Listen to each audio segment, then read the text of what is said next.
We're in business? We're in business. We're cooking with gas. Okay, let's go ahead and call the meeting to order. For some reason, we got a good turnout today. Minutes and reports received and filed? We have the 2014 RACS annual report. Okay. Yeah, I got that too. Commissioner committee liaison reports and upcoming meetings and events.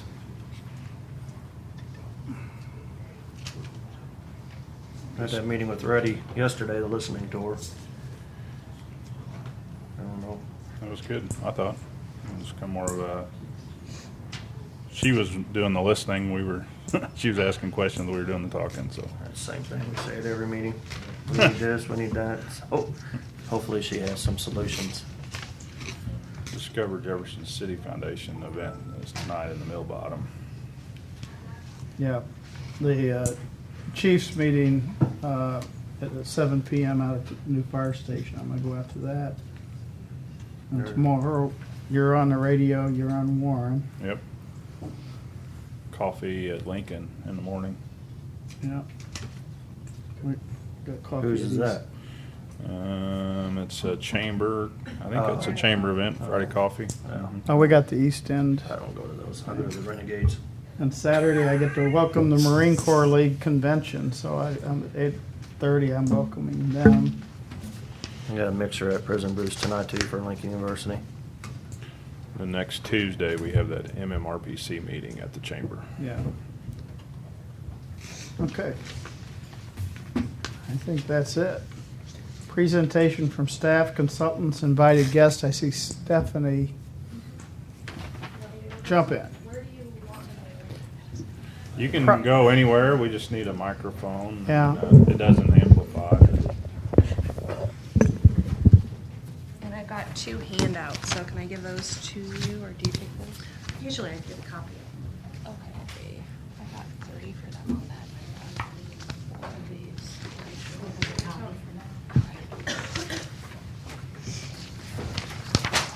All right, so I'm Stephanie Bell. I'm the president of Downtown Jefferson City, and we're here on our amended request for funding for Thursday Night Live. And today we're asking the county for $2,500 for additional Thursday Night Live events. And there's been a lot of confusion about Thursday Night Live. I believe it was misreported that there aren't going to be any fall Thursday Night Lives. So one of the handouts I have for you is an event calendar, and that's posted on our website. We approved that as an association last November, and those events have been posted on our website since the 1st of this year. And so there are 2 fall Thursday Night Lives. First, September 10th, and that's the Thursday Night Live that will be in conjunction with the Arts Live weekend. Generally, that's the first weekend in September. This year, Labor Day weekend falls a little bit odd, and so it will be the second weekend in September, and that's the Jazz Fest, the Arts Stroll, the Thursday Night Live. There's a parade, and I believe the MSP Prison Break Run is all that weekend. And then there's an additional Thursday Night Live on October 29th. Last year, we did... thanks to the support of Cole County, we had additional Thursday Night Lives, and one of them was one in conjunction with Halloween, which was called Zombie Night Live, and that one went so well, we have planned to do that again on October 29th. So we're here today to just, thank you for the support from last year. We think it went really well, and we just want to say, we're on your team. We're an economic development partner, and although we don't have any staff and we're just volunteers, we're doing our darndest to increase sales for our businesses of our associations. And when we do that, it helps the county because the last, I think I looked, the sales tax is half of the county revenue. Is that right? Something close to that? I think that's right. And so every time we help our businesses, we're helping the city and the county. And I think the last data I saw from Bill Betts was that from between 2012 and 2014, downtown increased their gross receipts by $2 million. And so we hope to continue that trend and keep all of the storefronts full and the sales increasing. Just a little bit more about Thursday Night Live. As you know, it draws thousands of people to the county's core 6 times a year traditionally. This year, we're hoping to have more of those events. In 2009, we proudly reported that at the end of the series, the event had drawn more than 300 people to downtown Jefferson City. And here we are just about 5 years later, and the event typically draws more than 5,000 people to downtown in June. Approximately 1,200 people a week buy the wristbands to participate in the festival district, but we anticipate the crowds are about 3,000 per event. So Thursday Night Live, although it occurs in downtown, it really does benefit the entire community. It does showcase downtown to new audiences. It highlights different talents, different culinary, musical, artistic talents. It's free entertainment too, and it's open to the public, so it's a diverse group. If you've ever been down to Thursday Night Live, it's very an inclusive event. It also provides the community a venue to cross-promote other community activities and causes, and it really does serve as a point of community pride. And lately, actually, last year we did a promotional video, and that was widely shown. And what I handed you, it's kind of not a good printout, but it's a printout of some Facebook activity, and this is specifically from the Zombie Night Live. Someone happened to record the flash mob that was a part of that event, and if you see out to the side, it reached 20,000 people. And specifically, if you turn to the second page, you'll see a company from Colombia shared the video on their own page, and then I believe right above that, the Lodge of Four Seasons shared that video. And so not only is it a point of community pride for us, but it also helps us reach a broader audience and let people know that from all over mid-Missouri that great things are happening in Jefferson City, and if they're looking for a weekend trip or if they're looking to relocate, that Jefferson City is a place that they can come and enjoy and be a part of our community. So as you know, Thursday Night Live is a free event to the community, but it is not free to the association. It's an expensive event to maintain. Typically, we run about 30,000 or more in and out, and hope to break even on the event. And we rely heavily on our economic development partners and sponsorships from businesses and other community partners. So we are hoping this year. Back to this point about increased, visibility for Jefferson City. I really feel like having these events has helped us attract other events, and the CVB's not here today, but I think they would share this sentiment that we've recently attracted several new events. Shelby Fest is coming in May, and the Color Vibe is coming back for a second year, and this year it is coming in the evening, and it will have a festival district in the evening. It's the first time nationally that they have ever in the history of the company done that type of event. Special Olympics they have their unified relay across America, and they have picked Jefferson City as one of the celebrations, and it happens to be on a Thursday Night Live, and I think part of that decision was because Thursday Night Live was happening. And so these types of events really have helped us attract other bigger events to Jefferson City, and so I think it's important to continue them, and we would appreciate the support of the county. Again, we do have the two events in the fall, so the additional events being September 10th and October 29th, but we also plan to do another extra Thursday Night Live. So traditionally we went from Memorial Day weekend to June, which put 5 Thursday Night Lives in the summer. This year, Salute to America falls perfectly that it starts on Friday and Saturday, and so we are proposing to also add Thursday, July 2nd as a Thursday Night Live as kind of an introduction to a big weekend in Jefferson City. And so that would add an additional event, and so there would be 6 basically back-to-back, 1 in May, 4 in June, and 1 in July. So we, based on all of this information and these additional events, I think our original request was for the same amount as last year, and we've looked at our budget and looked at our sponsorships, and we really feel like that all we need to help us do all of this is the $2,500, and so we respectfully request that the county consider that funding this year. How many do you have? How many do we have total? Thursday Night Lives, 5? 6, 7, 8. 6 in the spring, summer, and then 2 in the fall. And So this would 8 be total. going to help with all of them.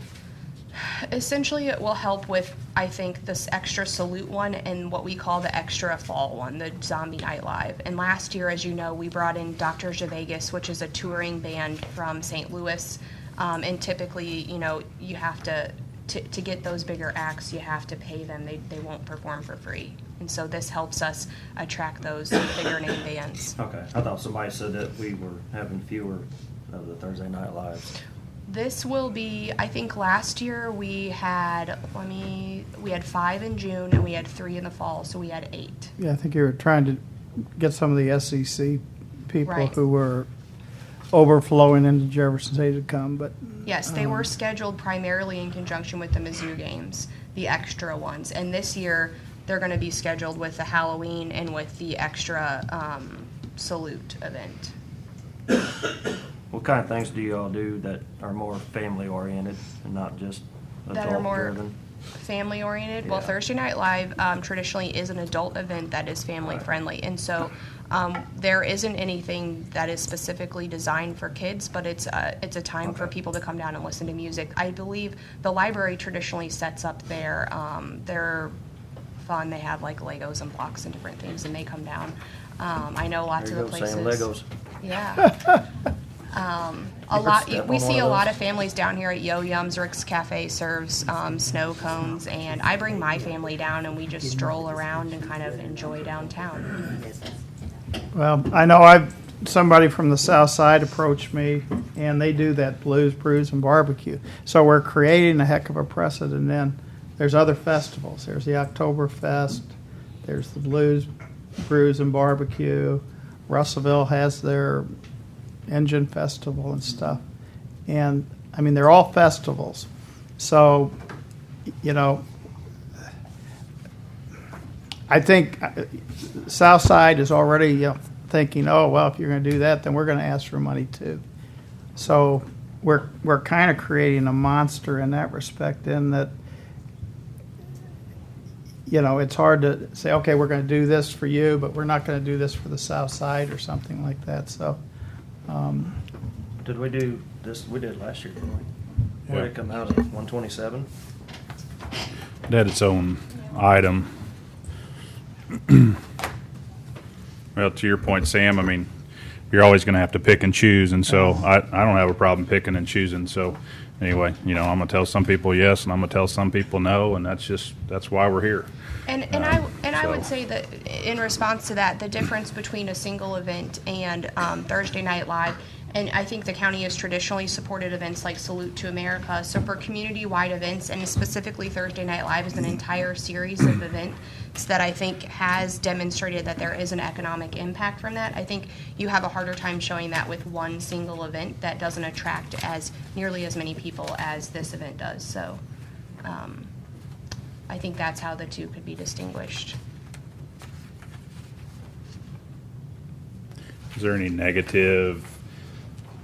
I mean, I know there's always a few negative concerns with the downtown businesses. I mean, or is it more positive than negative? I mean, is it just a few people that don't like it because it blocks off the streets, or? Right. It's largely positive. I think we've had one significant complaint in the last year about the street closures, and we've been working really closely with the city with that. And before, the city used to shut the streets down at 3 o'clock, or I guess 3:30.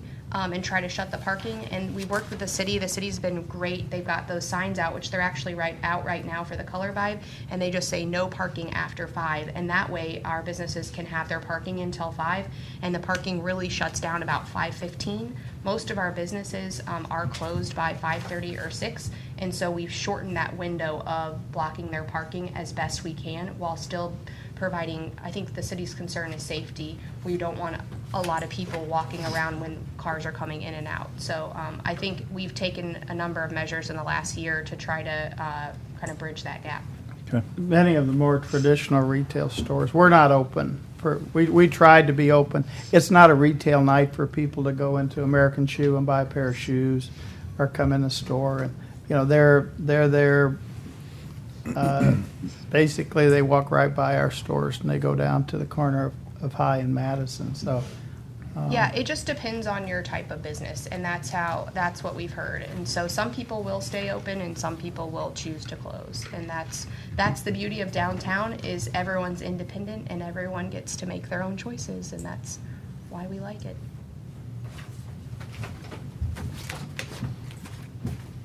I'm fine with it. I think everybody's always complaining because there's nothing to do in Jefferson City, and some people don't like these drunk fests, but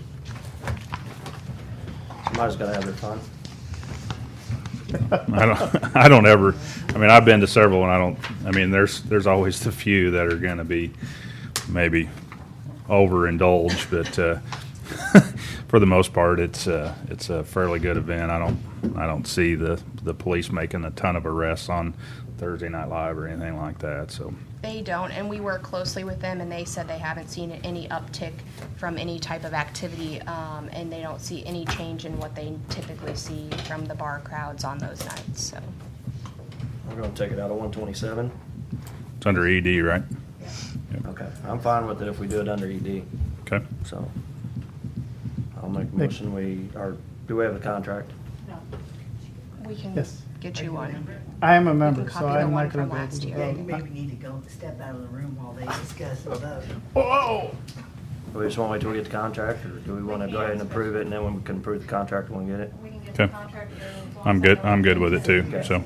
So just get us the contract, and then, once we get that, we'll get it signed, so. Okay, thank you very much. Thank you. Go back. Thanks, Stephanie. Thank you. That's a more comfortable chair.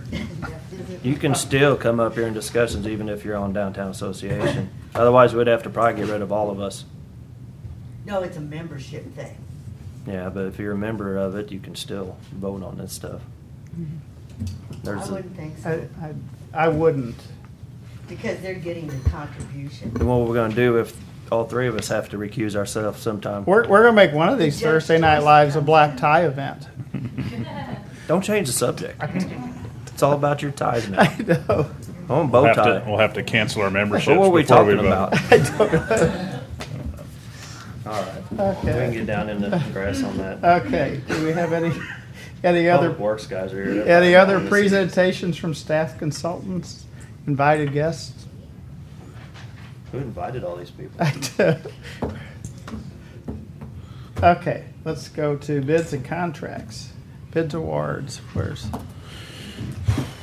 Jenny? Jim? Jim? Okay, well, I guess we'll go in order here. So we'll start with 2015-08 for uniforms and duty gear. This is between EMS and the Sheriff's Department. It has products for both on it. The recommendation, after receiving bids from 6 respondents, is for the lowest and best in each category at the discretion of the ordering department with available material. That's a mouthful, but I think that's the best way to do it. There's several alternates that are proposed on here that are worth considering. There's different types, and I think that if we went with a company that we've never used before, there's potential for delivery problems. That kind of gives us more flexibility in getting what we want and what we need at the best price.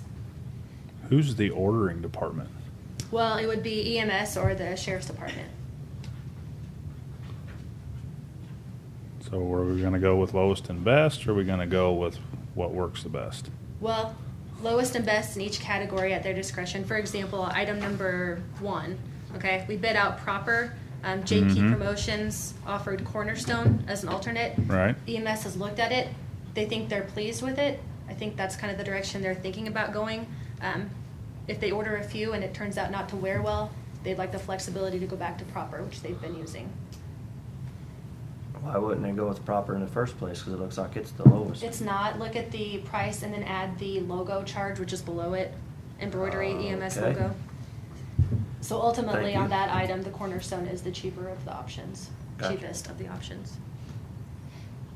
I didn't see For, that. for EMS only? It's bid to where we can order this. I mean, if they want to try 511, which is what the Sheriff's Department spec'd, they can go through. Basically, the point of this bid was to give flexibility. Mhm. And you guys can do what you want. Not everyone's going to like the same kind of shirt the same way. You know, we don't wear the same shirts as each other. There's different We don't have preferences. uniforms either. Right. Well, it's whatever you want to do. Unless we want to get uniforms, and we could wear some propers too. I knew you was That'd gonna make it a go lot there. easier in the morning. Why did I feel that Good coming? for Give him a week off, and boy, he's feisty. Rejuvenated. Are there any big changes from the last one? No. No big significant changes? And if their quality is not up to specs, then we can, I think if we're not gonna go with the lowest one, then I would kinda like to know, because why are we gonna bid it if we don't go with the lowest one, even if they just like the way it fits or whatever? I'm just kind of curious. Is the embroidery? Is it? I mean, it's thread count. Yeah. Usually, there's wide discrepancy. Usually, we've done most of our embroidery with a local business, and the difference from one company was $35 to $7.25. So I was just curious why $7.25. why EMS is basically free and you're getting charged $750. I mean, is your logo that much bigger? Is there more?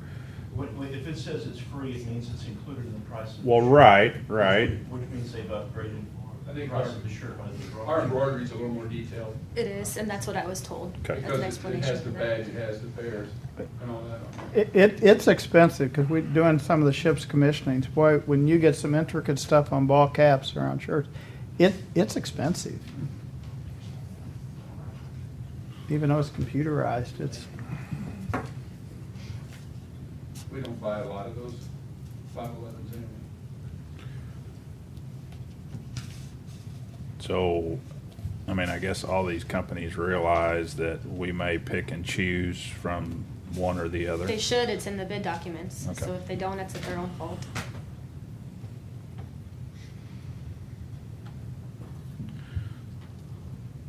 How So- come the EMS logo doesn't cost anything but the sheriff's? The only one that $750 didn't on that one? charge, the only one that didn't charge was JP Promotion. I did ask about that. I was told, like, Captain Wheeler said, that their logo is more intricate, and I guess they have all the EMS stuff programmed in from jobs past, and I Just don't get the know. outline.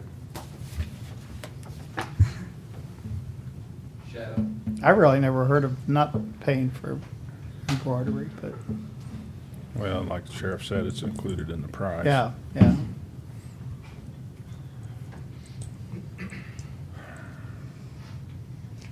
I mean, if you want to take a different approach, I can go back with EMS and we can award it on an item-by-item basis.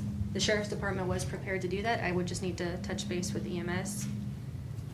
So it's just kind of whatever you guys think. So EMS on number one would be getting Cornerstone, and the sheriff would go with the proper. It's green, so it's an EMS product. EMS last year had been buying proper. That's what we bid out. JP offered Cornerstone. We had a sample of the shirt. So you're saying on item number one, that's not even gonna be available, or the sheriffs don't even get those? They can if they want. I don't think they want. But if they decide that they want to, they can because it's bid. That's why the price of the shirt and then the price of the embroidery for each. But historically, that's been an EMS shirt. Okay, that's just what I was clarifying. Because it's got 0 on the EMS logo, so obviously those are gonna be cheaper than the proper. But if you go to the sheriff's shirt, then the proper would be lower, even with the logo. All right? $26.50 and $8.50, it's $35, or else $31.95 plus a $7.50, so it'd be $39.45. So, Yeah, if they, I don't think that Different. they would probably go with that one unless they, but the green is EMS stuff. exactly. Historically, Historically, that's what they've been getting, yeah.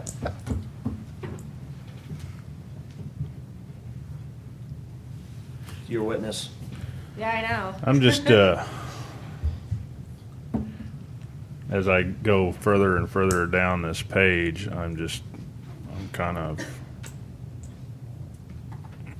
it just seems like there's a whole lot of different shirts and pants and jackets and various things. And so, I mean, I don't know if we just bid all these out because we're buying all these things, or, I mean, it just seems to me like if you're gonna have a uniform, you're gonna have a a short sleeve shirt, a long sleeve shirt, and maybe a jacket.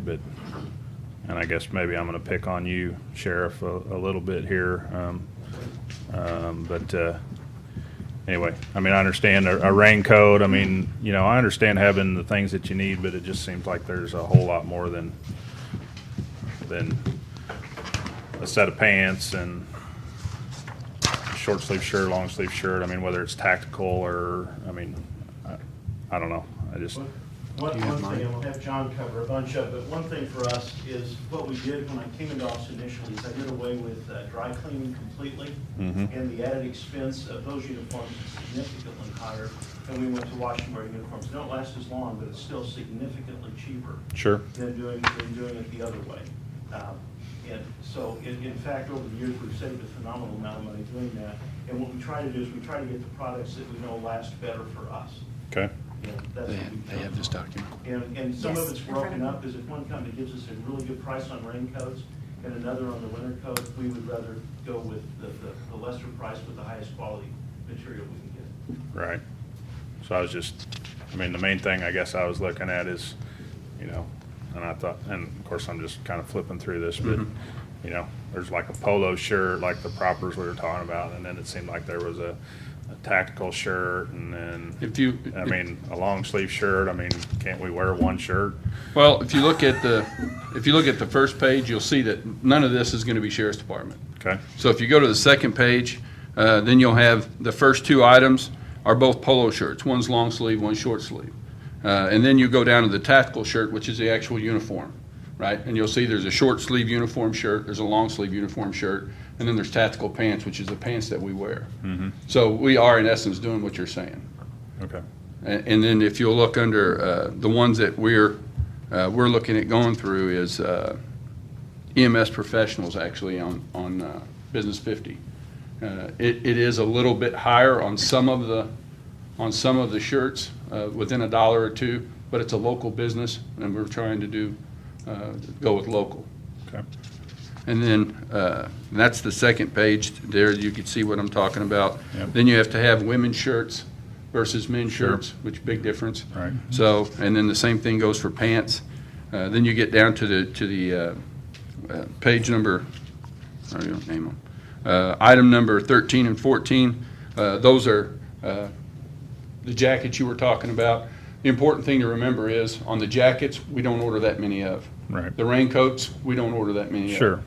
Raincoats are a little bit expensive, and we chose to go with the more expensive because if you get the cheaper ones, they leak. Right. Don't Sort of last. ruins the whole purpose of having the old raincoat if they leak. Right. So, and then the next thing down is the PDU pants. It's all what you're saying. It's just categorized differently because that's the way we buy them. Okay. And then on the very last is the boots. We Right. offer 6 different boots. That's fine. And again, EMS professionals came in low on that. And then the last part, the one that's actually going to mess with me, is the duty gear. We went with Galls, and they had their own website to where people would log on, the guys would log and gals would log on to the website, order the items. I would have to approve them. Once it's approved, then it would be mailed to their house. Then I could get online, pull a report off. So if they ever left us, I could pull this report off, and it would tell us everything they have. Unfortunately, Galls did not come in very well on the bid. So what we're going to have to go back to doing is ordering in bulk, which is going to cost a little bit more manpower and time on the administrative side, but it's going to save a whole lot of money in the long run. Okay. And again, even this stuff down here we don't buy a lot of it. The leather, the uniform stuff usually lasts a pretty good while. The times that they really go bad is whenever the leather itself starts getting deformed just from wear, or if there's a pursuit or some kind of a fight where items get torn up. Sure. Okay. I'm good with it. I would kind of like to see what you allow your employees just on gear per year or something, just as, whether it's 3 or 4 shirts or 5 shirts or 10 shirts or whatever, just kind of a list of what you allow them per year to. Their initial issue is 2 pair of pants, 2 short sleeve shirt, 2 long sleeve shirt, campaign hat, and then a full leather and a pair of boots. Okay. Stocking cap, raincoat. Yeah. But- every year. No. No. That's what I think he's wanting. No, Yeah. no, we don't replace those every year. Yeah, I was just, I mean, They actually, well, it's a. of course, it's a- do they, if they wear them out, then they bring them to you and you either replace them? That's or- yes. Okay. And like with the boots, they only get them every 18 months. Okay. So, That's or just- a year. And it is important that you get clothes for women, and then you got to have clothes for Lyle Rosberg and Arthur Brown, because those two guys right there, they're not. Some of these companies that we deal with, they don't do longs and extra longs. And if- You got some officers that And that's the good that are thing. pretty extraordinary. If you look at the prices, some of these companies, if they were the extra longs and stuff, they charged more. Some of them didn't. They Yeah. just charge a set price all the way across. And again, those are the more the abnormal than the normal anyway. And women's are. It's important that you've got women's because they can't. don't wear You can't them. adapt men's clothing. And that's like the vest, the bulletproof No. vest. There's a difference between Yeah. they're fitted for people, and there's a difference between the ones for women and the ones for men. Yeah. Okay. So Jennifer, what was your recommendation? It was for the lowest and best in each category at the discretion of the ordering department with available material. And you said this was going to be quick. I thought it was. The next one should go quick. Last piece.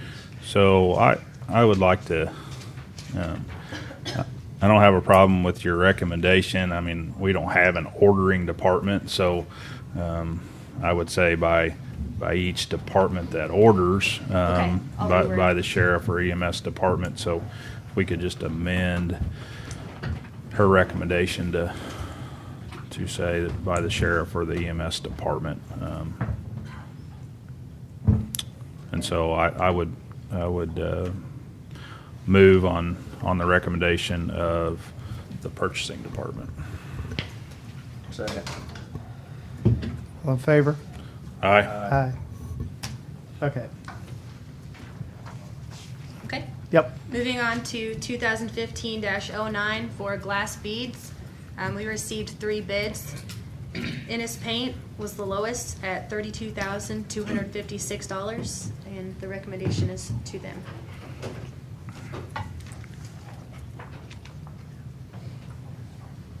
Three pretty good bids.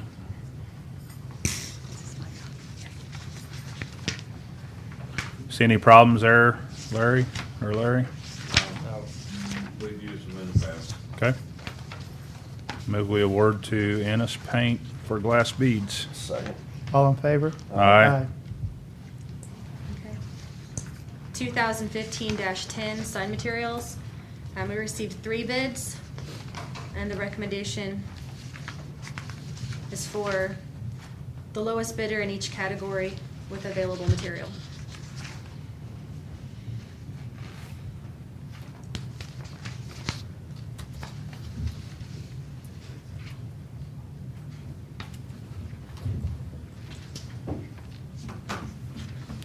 Move we award the bid for signs to the lowest in each category and available materials. Second.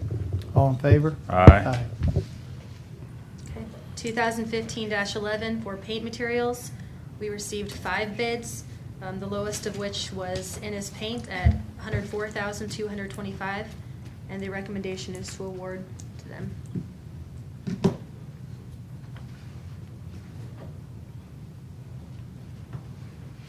Contingent upon successful MoDOT testing. Yes. So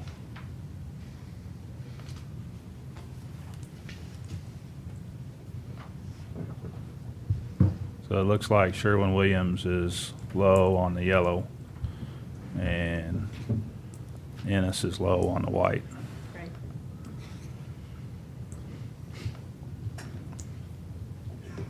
So why wouldn't we do lowest and best and available materials on this one? Well, I think probably most of it, if we only have to deal with one contractor, that way when we call and get paint, they'll actually stagger those deliveries in and give us white and yellow, so that we've got both kinds of paint. If we actually just use one, if one of them held us up by not giving us one color of paint or the other color, that would really slow us down a lot on getting any painting done, so that was one of the main reasons. Okay. they are very competitive bids. Yeah. $600 on $100,000 is. Right. I mean, I assume that's all for our striping machine. Yes. Yes.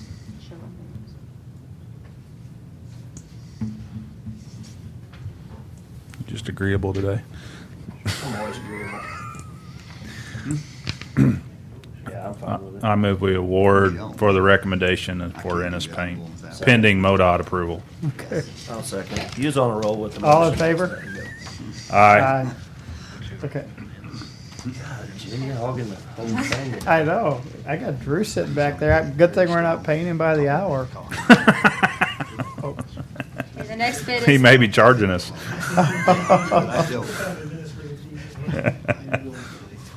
If we're paying him, go get me some coffee.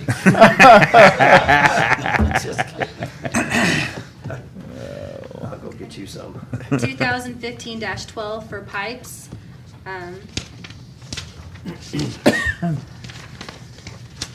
We received total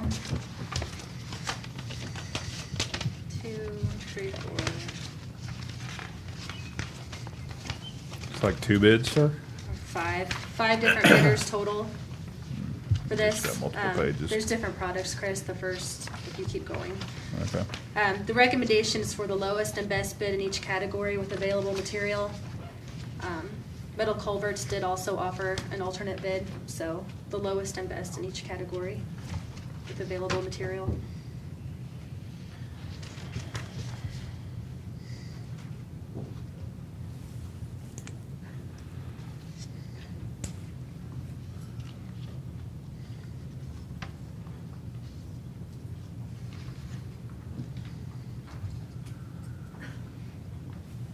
Who's the lowest for the most part, Well, not all bidders bid on the same thing. right?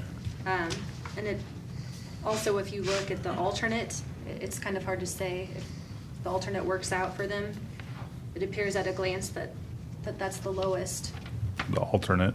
On the first page, Metal Culverts, going in order. See, in the alternate bid on there, they've got, the reason that there's a difference in the price in his alternate is because he's got a different gauge of pipe. Right. See, like on the very first 12-inch one, he's got a 16 gauge and he's got a 14 gauge, and that's what he's doing, is just giving you the ability or variable To to go take with a a 16 lighter. gauge if you Yeah. would like to, yes. Okay. We haven't had good luck with the lighter No, material. we haven't had much luck. We have enough trouble with the gauge that we're using now, so. One more thing on that is the lighter gauge. There's some options for using polymer coated, which gets you in the ballpark from the galvanized or aluminized at the same price. So if you go polymer coated on a lighter gauge, it beefs it up a little bit. Is that what you're saying? Extends the life. It just, It just extends life. I see. It doesn't rust quite as quick, and the problem is with the polymer coated, you have to be careful putting it in that you don't scratch the polymer coating off of it, otherwise you're defeating the purpose, so. Well, you guys are the experts. I'd bow to whatever you say is best. And- There's different times, different places, you know, each pipe's got its own merits. What we've done is use each case by case. We always go with the lowest price on the pipe, so. You've got the guys in the back that bid the concrete pipe, which you got two totally different contractors that are bidding on them, so we try to put it all together and then award it according to that recommendation. That way we can actually take the best material from our bid and Metal Culverts does the majority of our. Metal not pipe. all of our metal pipes. yeah, they do. So their price is better and we keep most of it local. Right. Yeah, that's good. I like The only that. time we like to go with concrete pipe underneath the roads, just so we don't have to look at replacing them in a short period of time. Some of the galvanized, we've only seen up maybe 7-8 years life off of them. That's why we've tried going with some of the different types of pipes, to get a little longer life. All everything that gets paved now gets concrete under it for the most part, which is, hopefully, we're looking at a 100-year span on a pipe, so, Let the future commission worry about it. yeah. So I move we award the bid to lowest and best and available materials in each category. Second. All in favor? Aye. Okay, 2015-13 is cold milling and asphalt paver. We received 2 bids, and then the recommendations for the lowest bidder with available equipment.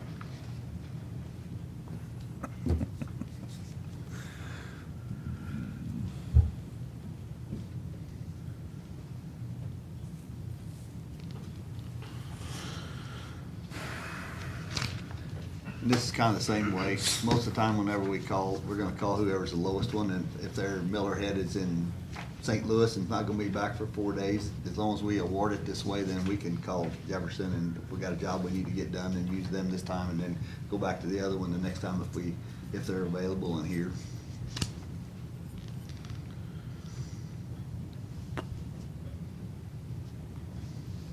So how, so what size, okay. So Higgins can't do any concrete milling, is that right? He probably doesn't have the concrete teeth on it. I see. Mhm. I mean, it just, Higgins' mobilization is 1,000 versus 376, and he doesn't have the skid steer, so.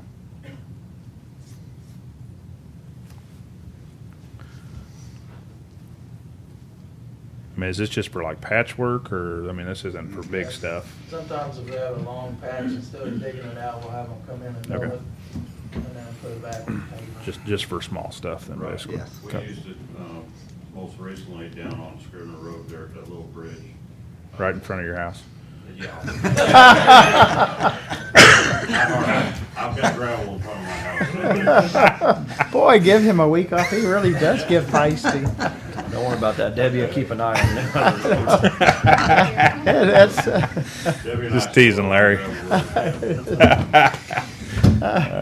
It works like, Cliff said, when we do these, we had a problem with a fairly significant bump loading on that bridge, and we were able to take the bump out, We get more control, Kristen new chairs. and lay it back in. So I move we award cold milling and asphalt paver for lowest and best and available equipment. Second. all in favor? Aye. Okay. The next is 2015-17 for security glazing removal and installation. We had 3 attendees at the mandatory pre-bid meeting. We received 2 bids, the lowest of which was TT&J Holdings. The recommendation is for TT&J Holdings, and I do have a contract if you approve that award.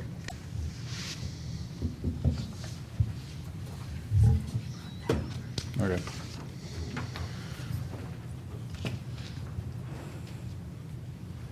Did y'all check into it? I mean, that's a significant difference there. And make sure that's what we need. Yeah, I mean, that was my question. They're half, and they're from Wisconsin. They are actually the folks that did the original installation of the glass when the building was built. Okay. So they're very familiar with the facility already. Okay. Okay. And I did reference checks with them, with agencies here in Missouri that they also do other work for, and they got good recommendations.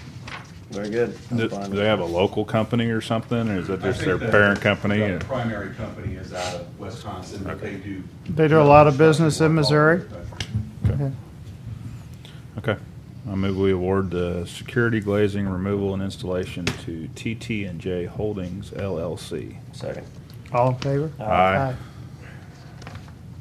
Can we approve a contract? Yeah. I move we approve and sign the contract with TT&J Holdings for the security glazing. Okay. Second. All in favor? Aye. Yeah, sign it. You can sign it, yeah, now that we voted. We're getting you trained. Were you here last week? We was gonna slap your hand. I think we owe you one yet. Didn't he sign something and we had to, we're watching you. Ed Williams is out there, you know. He just waiting for you to make a mistake. You and your chamber buddies. Yeah, goodness. we're live. Hey, we're on at least TV. we're having fun with it. We're so, live, we're on anyway. TV. Let's be nice. Instructional video, yeah. Okay, Jennifer, let's keep going. We're getting out of hand here. I'm out of your hair after this. newest one. The last one is for 2015-18 indirect cost study. We received 3 bids in response to this, the lowest of which was Maximus Consulting. They're the ones that did it 3 years ago, and according to Debbie, they were happy with the service they provided, and that is their recommendation. Happy with them? Yeah. They're very helpful in the assessor's lawsuit too, as far as getting us the information. I move we approve, we have a contract too? Okay. I move we approve and sign the contract for the indirect cost study with Maximus Consulting Services. Second. All in favor? Aye. Okay. Bid award and contract signing Woodward Lake subdivision stormwater improvements and asphalt overlay. On Friday, we opened bids on this project. You should have on your computer an aerial of the subdivision in question. It's Gary Lane, Angelia Avenue, Woodward Lane, K Avenue, and a part of Sharon Drive. Corrects all the dilapidated curb and gutter, pavement, and stormwater issues that we're having in the subdivision, and brings it up to an acceptable, good condition and in line with what we've been doing over the past few years on the different stormwater projects we've had. The bids were about, the low bid was about a little less than 70,000 over the engineer's estimate, which had been raised after the city bid the project at Monroe and Stadium. But the estimate just wasn't raised enough after those prices came in a lot higher than expected too. So the grouping of the bids is pretty close, so we feel that the bid is a good bid.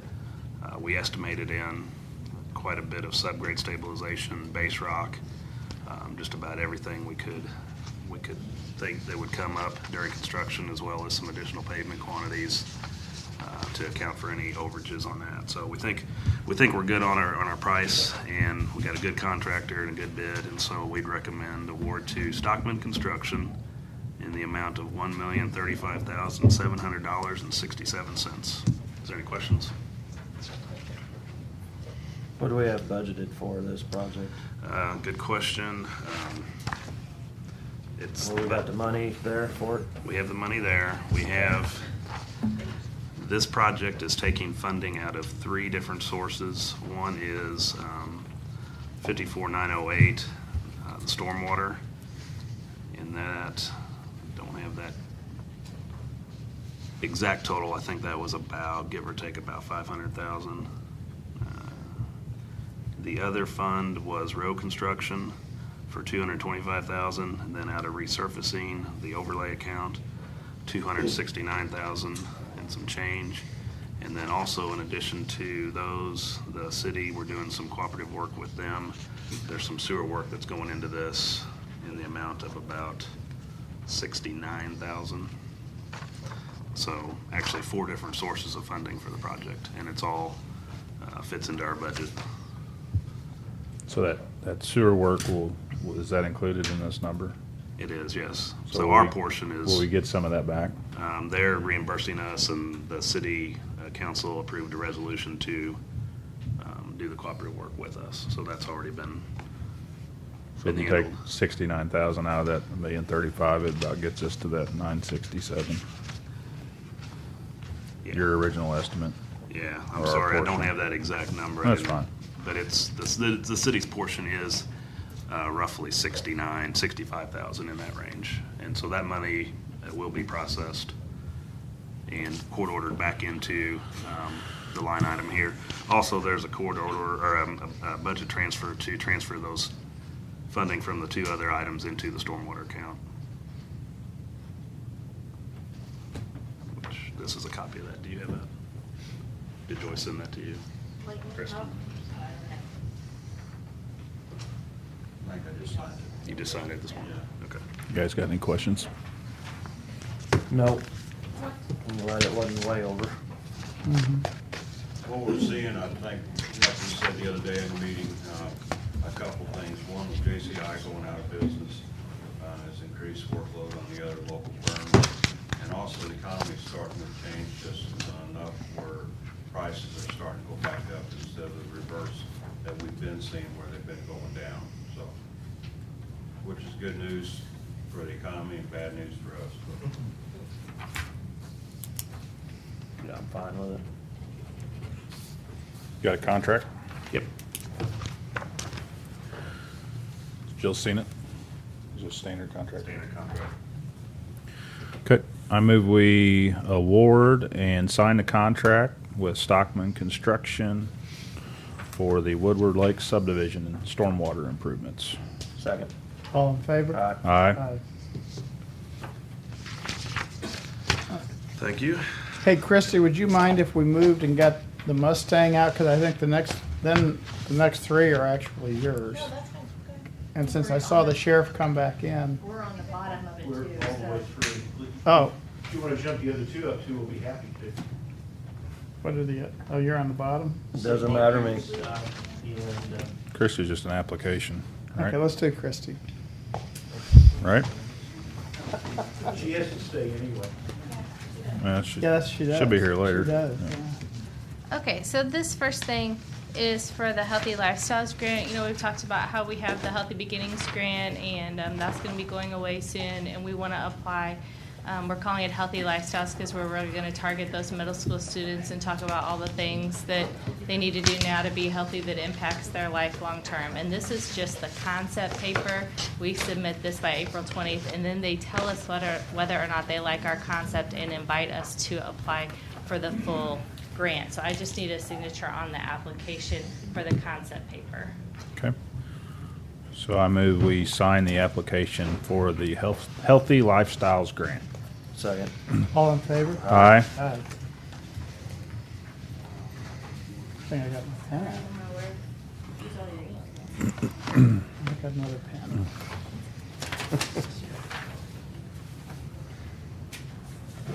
Get your little inkwell up, or you can dip it. Get you a feather. I still use fountain pens. These are, Mr. Thomas Jefferson here. they're good. I like fountain pens. I don't know where I got those, so I need to find some more. Okay. SFSP participation agreement. This second one is the summer feeding sites that schools have in the summer that help out those kids that are usually on free or reduced lunch. This is just the summer. We only have 2 in our area, but we do want to inspect those and make sure they're safe for those kids. So this is just our agreement with Department of Health and Senior Services saying that we will inspect those according to the standards. And we So- do get reimbursed specifically for those. So is this like a contract or an agreement? It is a participation agreement is what they call it. Okay. So I move we sign the participation agreement with Department of Health and Senior Services. Second. All in favor? Aye.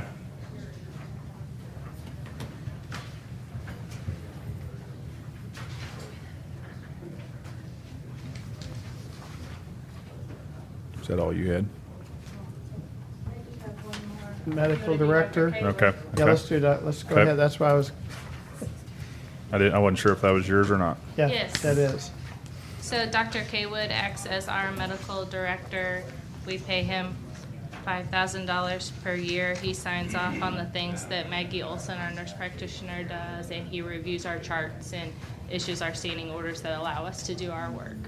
So this is just our annual agreement with That's him. reasonable for $5,000. It really is.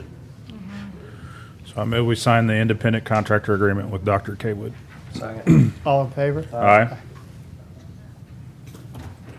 Okay. Now we go to the sheriff. Mustang JAG grant, the state has reconsidered its position and taken back the original language. Jill's reviewed it. And I'd also like to thank the efforts of Senator Blunt, Senator McCaskill, and Representative Luke Meyer and any assistance they may have rendered in that venue. Okay. I So move. we'd recommend that you sign the contract. Okay.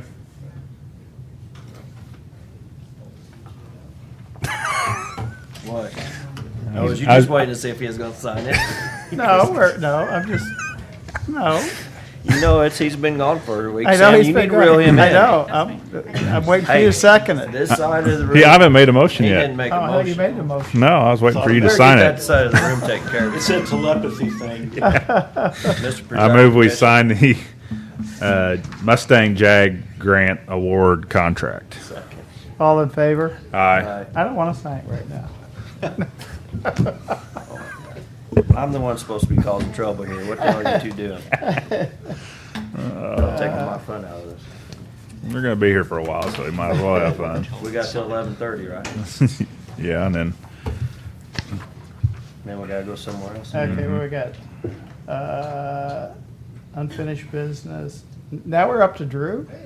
Yeah. well, we can come Yeah. back to it. CenturyLink contract. No, on- that one we. That's we, out. Okay. They didn't get the contract in time for Jill to review, so we're Okay. moving it back. Okay. Good enough.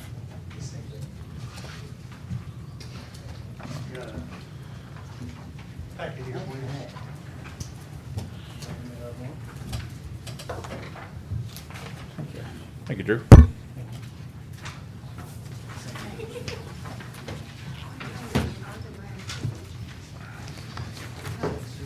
I appreciate you having me. So I want to give you a little quick background, and then I'll give you as much detail as you want. You just tell me when to stop. Stop. Fantastic. So you all kind of familiar with Southside TIF, I think. It's basically the old Munichburg area, and it was a TIF plan that was created with Munichburg Association, some individual citizens, the city, I think the chamber all had proposed this plan, and then it was implemented back in 2009. And since that time, it's the folks who entered in the development agreement, Larry Cobb and Steve Rollins and some of their partners, they've never made enough on that TIF to actually pay off the interest. And so they came back to us last year and wanted to talk about how they could try to make this thing right. Well, as it turns out, in doing all the digging, we found out what the problem was. And so I'll start by wanting to say, I'll use terms like underpaid and overpaid, but no taxpayer overpaid anything, which you all know, but in case anybody's listening or doesn't know, TIF is you look at a piece of property, how much sales tax and property tax it's making before you make any improvements, and then that's called the baseline, so what it's making before. Then once you do the improvements, you look back and see how much it's making now, and the additional money is called the increment, and the increment is split between the developer and the taxing entities. So when they came back to us and we looked at all that stuff, it turns out that it wasn't implemented properly. And if on the second page of my package is a childlike drawing that I started and put some lines on. But essentially what the problem ended up being is there's a big area that's the whole south side TIF. And then there were little smaller development areas within the bigger TIF. There were 4 or 5 of them identified in the plan. Well, when the TIF was actually started, it only activated the Dunklin redevelopment project area. So that's the 100 block of Dunklin. So what should have happened is they should have figured out the baseline for just the Dunklin Street redevelopment area. So you figure out how much taxes was coming in from the 100 block of Dunklin, and use that as the baseline. And then each year look at how much growth there was in the 100 block of Dunklin and split that increment. Instead, when it was implemented, they took the baseline for the whole Southside TIF and then looked at the increase in the whole Southside TIF. And what it turns out is, as you might expect, this small development didn't do enough to bring the taxes up in the whole Southside TIF area. So, but when we look at it again, and we rechecked everything with just the Dunklin Street redevelopment area, what we found was TIF actually worked really well. So sales taxes went through the roof in that 100 block area, and property taxes did okay. And I've got to thank Larry Vincent for doing a lot of work on this too. I owe him a lot of beer. So if he doesn't drink, he doesn't drink. He's an old That's what I've heard. He's an old JC. They don't drink. So if you go to the if you go to the spreadsheet on the front page there, the top is all kind of our calculations, and I'll go through that with as much detail as you want. But in case you don't, if you go to the yellow box, it's kind of the summary of it all. It's what I marked as box S and T. So the developer, had we done things right, the developer should have gotten an additional $17,762.20, and that's basically all relative to sales taxes. The property taxes didn't do as well, and so the school actually overpaid property taxes in $19,707.75. And again, when I'm talking about overpaid and underpaid, I don't mean anybody paid any more than they were supposed to. It's just how we split the increment. Another, maybe a better way to say that is the school should get back $19,707.75. Okay.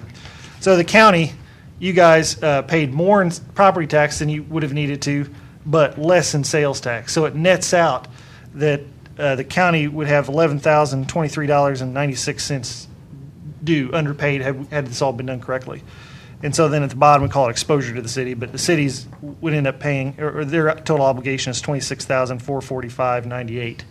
All right, so happy to go through any of the more detail you want, but essentially I talked to Jill and I've talked to the developers, talked with Larry, and we had a chance to meet with Commissioner Bushman.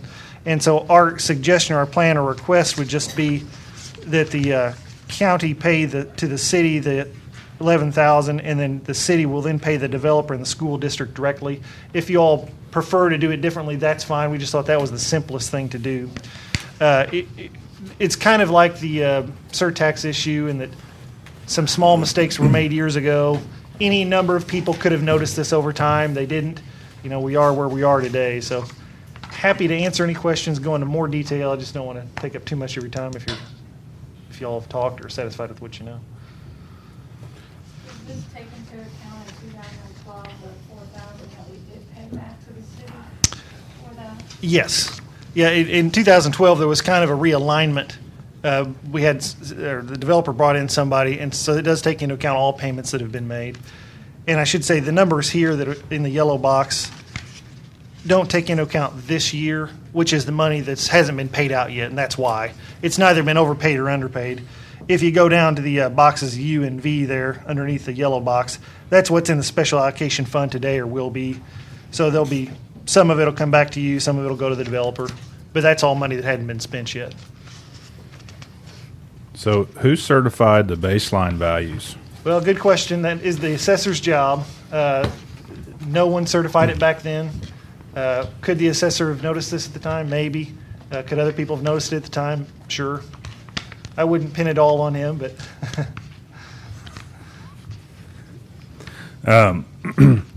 so I understand everything that you've said, but as I look at the whole South Side TIF, so have we been collecting monies from the whole area, the entire area, and where are those funds going? right, and that's the businesses always paid exactly what was due. Nobody overpaid. It's just how much money above the baseline is how the city, county, developer, and school district split it up. And that's where if you go back, if you look at box A there, A and G, A pilots is property tax, and G there is eats is sales tax. Mm-hmm. So you can see that's how much we actually collected in box A each year. That's what the amount was over the increment for the entire South Side TIF area.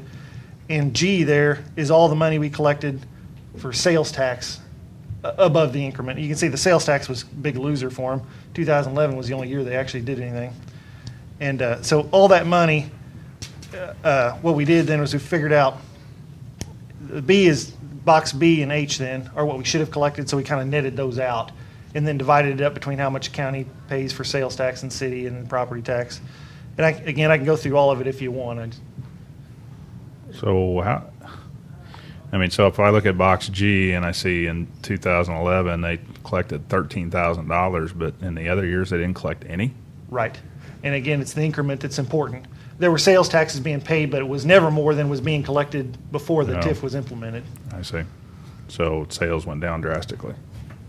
They at least didn't increase. I Right. suspect they went down. The biggest issue for them was Blattner's went out of business see. right after this thing happened, so you lost the property tax and the sales tax base. And they had some vacant buildings for a while too. And they did. That And really- Masons came and went. And it's really the area outside of the 100 block that struggled more than the 100 block did, because it was all those other businesses that didn't produce anything that kind of dragged the whole TIF down. So again, B and H is what we should have been looking at, and you can see in H, they did okay on the sales tax.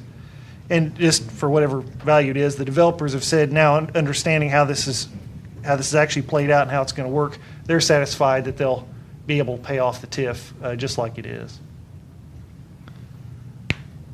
So I guess back to my original question, the money that was paid in the South Side TIF, where does that money go? Does that go to help pay back the TIF as well, or? Gotcha. Yeah.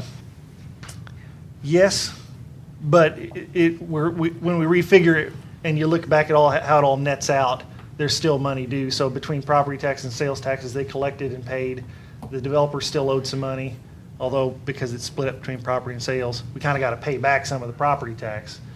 And so when you look at, when it all nets out, the developer still owed some money, and the school districts owed some back money. Okay. And then the city and county have some share of that. The city owed some more of it, the county's got a little bit. So we made some errors when we set it all up, but now we've got it all straightened out. I believe that to be the case, that's right. Yeah, and this is You're not just a 100% one-time sure? only. I'm 100% sure. That's just a Sure, I'll be one-time fine if I'm only. wrong. We're getting it all straightened Yeah. out and, It took a lot of work, and certainly want Yeah. to again thank Larry. So I'm confident it's all straightened out yeah. now. Whether it still continues to make money or not depends on how well the area does. But If not, it's gonna cost you probably banana splits at Central and then yeah, that's cheaper than breakfast Larry's at bill. Welcome Inn. I did provide a contract. Jill has taken a look at it. She's okay with it. Your obligations are found in 2.2. So just 3.1 kind of talks about the netted out 11,000, and you're okay with us paying it. And then 3.4 talks about the money that's in the economic development or the EATS fund, the special allocation fund now, or will be. That's just taken care of this year. We're a little behind on schedule for what we'd usually pay, but we did that because we want to make sure everybody was on the same page with all this. Where are these funds coming from? Is this, It'll be split between law enforcement sales tax and capital improvement sales tax. okay. But it looks like a portion of this is property tax. Yeah, if you netted out, the county overpaid property tax. So in theory, if you all split the funds, you put the money back in. You put $3,000 back in the property tax and $14,000 out the sales tax.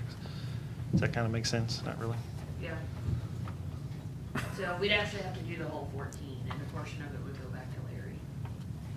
So we transfer one. He to didn't tell me another. that. Why are you? It goes to the school district, the taxing entities that should have received it and didn't. Well, I think it would. Right, but it would still funnel through you. Well, yeah. Yeah, there's $3,000 in overpay. He's overpaid, but $3,000 that shouldn't have gone somewhere else. It should have gone to the county on property tax alone. Oh. Yeah. Have the property taxes been, have they been assessed now? Is there evaluation now? Or is it? Well, we need a new certification. Has that been done? No. I've talked to the assessor about it, and he's waiting for some type of official document. There's a statute in the. He has that, and he has a new list of properties. I mean, that's You'll a have to talk to statutory him about that. requirement. It's the law. Okay. Let's get it on the agenda. Let's get it on the agenda. So, Part about the law enforcement sales tax? A portion of the EAT is collections on your sales tax, so that portion comes back out of the sales tax that we collect in that fund. I don't like that part. There goes your raincoats. There goes your uniforms. okay, are you guys good with this? I think so, yes. But in the short amount of time that I've looked at the numbers, yes, I agree with the numbers that they have come up with. We have not withheld for 13 and 14 based Right. on this, which is the same. That was coming from the city, so. I'm not sure if that's fine. We can talk. Because the baseline wasn't high enough. Oh, is gotcha. the communication I got. Gotcha. Sure. Yeah, yeah, I understand. So It would be there new will have money, to be a right? budget adjustment because Mhm. we're assuming that Yep. in the past years, they have not met that baseline. So we have not been paying anything over. So we will have to adjust our budget for the current year also. So you're saying they haven't met the original baseline that we never certified was the baseline, and so now we don't have a new baseline, so we're just guessing, right? No, I think they've got it down to what the balance is from 12 to now. Mhm. Going forward, we'll have a better estimate of budgeting for this going forward now that after it's certified. I think legally we need to get that certified in order to Yep. put this to rest. Right. I mean, there's a statute, what do you do? This has been in place since 2009, Yep. and, you know, I would approve this agreement based on the understanding that the assessor will. Certified to do baseline. Yeah. Now, he only certifies the baseline on the Property. property.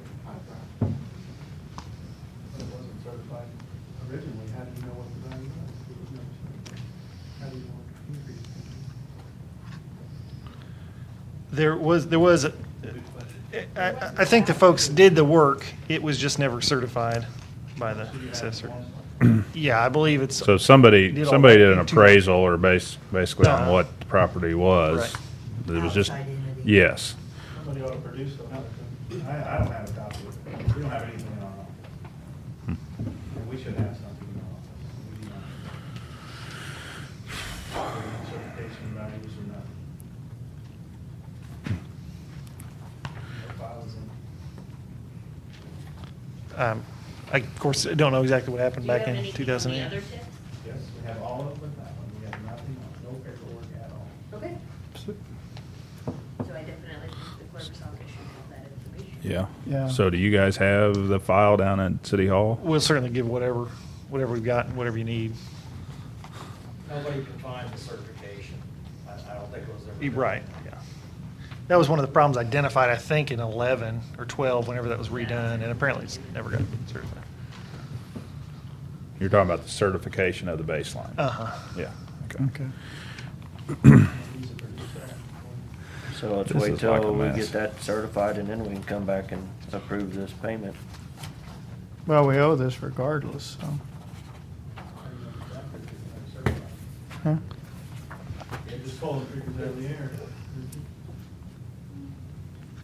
The It's okay. certification is just a Formality? formality for the most part. I mean, The numbers won't it's- change. The Right. properties weren't reappraised. It's based on when the TIF was passed, what the values were at that time. The assessor just certifies that those are the values when it starts to set the baseline. So we're okay to go ahead and approve the payment? I believe so. Right, the yes. certification will not change the original value. Okay. Yeah. It's actually I'm fine with monumental. it then, I just want to make sure it wouldn't change anything. It's a lot easier to certify this 100 block than it would have been to certify the whole thing. But if you all are more comfortable waiting, that's okay, because the council still is going to have to pass it too, so. I'm whatever okay you're with comfortable approving this agreement, but the assessor needs to certify the values, so. I agree. No need to put it Yes. off if we don't need to. Yeah, I'll send you whatever you I want. was thinking if In we fact, needed to certify it first. I've got let's some wait. stuff. So can we get that on the agenda next week, or let the assessor know, and we'll try to get the clerk all the documentation? And so I move we approve the agreement with the city Second. as All in- presented, I guess. All in favor? Aye. Aye. Thank Do you. you need these back for anything? I don't. If you don't want them, I'll take them. Okay. If you want them, certainly. Or you want a copy, Steve? Yes, I need Oh, Lynn's got one, never mind. I'll hang on to mine, yeah. Thank you. Y'all can get them a file on that, Drew. Appreciate it, so we got that information. If anybody ever says surtax again, I'm leaving. I'm leaving right behind you. Jeff, you're the only one who's still Lock, here. sheriff, lock the door. Nobody leaves. Well, we got leash laws, and everybody got a leash.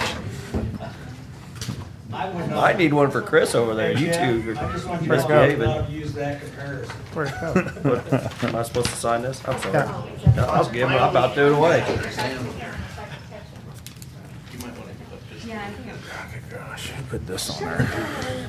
Leash law. Okay. we got Did them you all. put this on there? My only comment on the leash laws, Jill's reviewed it, and I'm fine with it as it stands. And wrote it. Yep. So, just a little background. St. Martin's wants a leash law.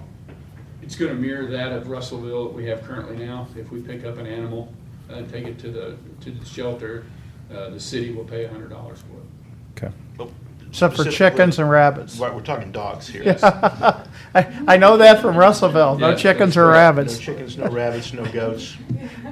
Specifically dogs, yes. Yes. And we're always willing to turn animal control over to Public Works or Public Health at any given moment. All in favor? Christie, she could do that.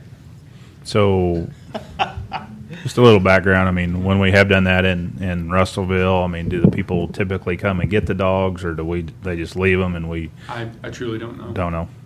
I don't know. We don't have I any, can tell have you any that we data don't on do that. it that often. Okay. Once this law is in place, because I've talked with Doug Reese, the city administrator out there, he as well as I, we're not after to pick animals up. We're after compliance. He just wants to make sure that the community's safe. Their council is more interested because St. Martin's is growing, and they just believe that they had an animal issue with one particular animal. It was 3 or 4 months back. That has since resolved itself, but they still have brought up the opportunity to go ahead and pass this leash law. And actually, that was actually a family member, I think, and one of their city councilmen, if I'm not I believe you're mistaken. correct, yes. Yeah, and so that kind of got him. And we don't lose money on this. It's more basically a break-even deal. We charge them what we get charged, so, on And- housing animals. And Well, we don't take them the first time. Usually when Annie shows up, our animal control, if she knows where the dog lives, the first time we usually take them home and say, hey, it's leash law, you need to keep the dog pinned up, or whatever. Second time's usually whenever we act. But we pay the Jeff City Animal Shelter $100,000 a year. And the municipalities pay us. But for St. every Martin's, animal picked St. up. Martin's would pay the $100. Yes. Right. Yeah, so it's not. It's money in, money out on that. Yeah. Right. Other than we have to send our officer out there and the gas and time, but, Which she's out and about anyway. yeah. Well, and the $100,000 that we give to the city of Jefferson. Huh. Right. So if we Yeah. just shoot them, we wouldn't have that problem. Oh, no. So, It's a pesky little state law that we'd have trouble with. No shoot. hey, threatening dog. Well, you gotta watch those chickens in Russellville. Yeah, I'll they're tell you. threatening They too. can be. Well, and I think some of the animal issues that they were talking about really wasn't an animal that was threatening. They were digging up flowers and stuff like that. They were causing property destruction, so. Okay, what do you need from us? Contract signed. Sam has it in front of him. Okay, I just said discussion, so. This discussion, This is an addendum to the contract that we signed with them last year in reference to, Okay, Jill, you've seen this? I wrote it. Okay. okay. I move we sign an amended agreement with St. Martin's for a leash, enforcement of the leash law. Is that right? A particular animal control Yeah. ordinance. So is it a contract or just an MOU? It's just an amended agreement. We Okay.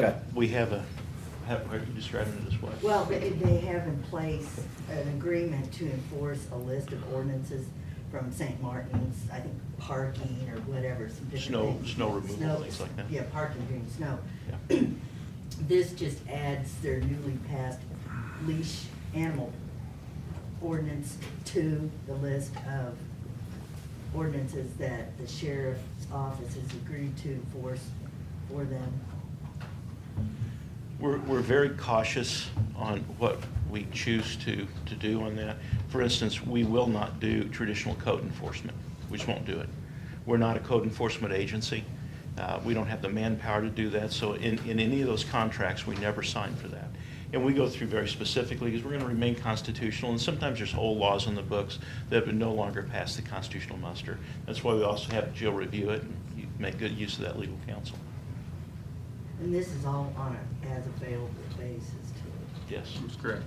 It's completely discretionary with the sheriff. And complaint driven, so. Yes. Right. That is Yeah, correct. yeah. This just basically gives us jurisdiction to go in there and take care of Exactly, it, so. Right. Exactly. Just like we did with the health department stuff, so I'm Mhm. fine with it, so. We have a motion, did you second? I didn't hear a motion. Thought we stopped. Oh, Did you do a motion? I did a motion, but Oh. Sam, you gotta take control. That's your fault. I'm you putting can this one on second you. it, Sam. Hey, Okay, I'll second it. all in favor? Aye. Aye. God, I'm gonna take a week off. You make the motion, you second it, you're in charge. Gotta get something shiny up here. Do we have any unfinished business? Do we have time to go mushroom hunting before our lunch No, we meeting? have to make, we need a motion to go into closed session. What? If I What? could, Give John, you're on camera. What you got, Deb? if I could, on our new computer software, there's a training session set up for it, and we want you guys to Train. attend the training session. Okay. So we have April, the first one is June 1st,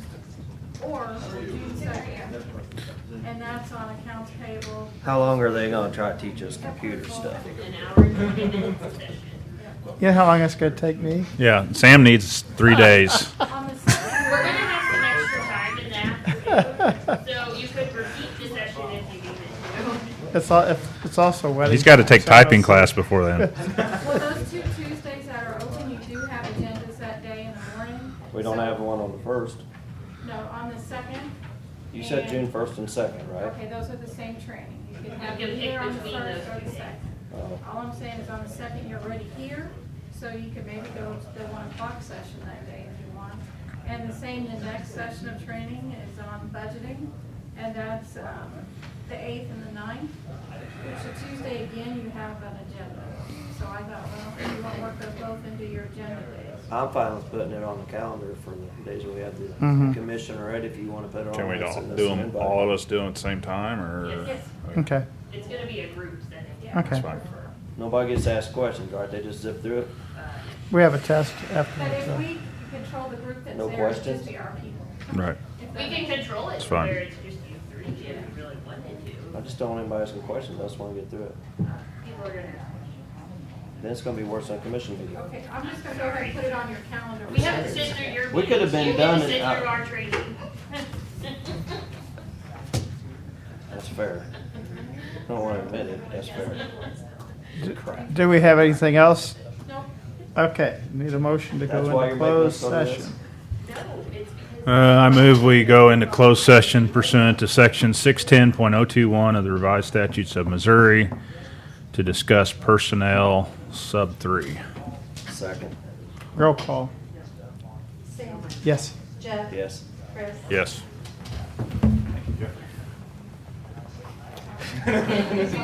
No chickens or rabbits though. Yeah. See, if you had the chicken or the rabbit, you could shoot Our that dog rooster, our because it was roosters, chasing your livestock. our roosters. I What think, if it I was think a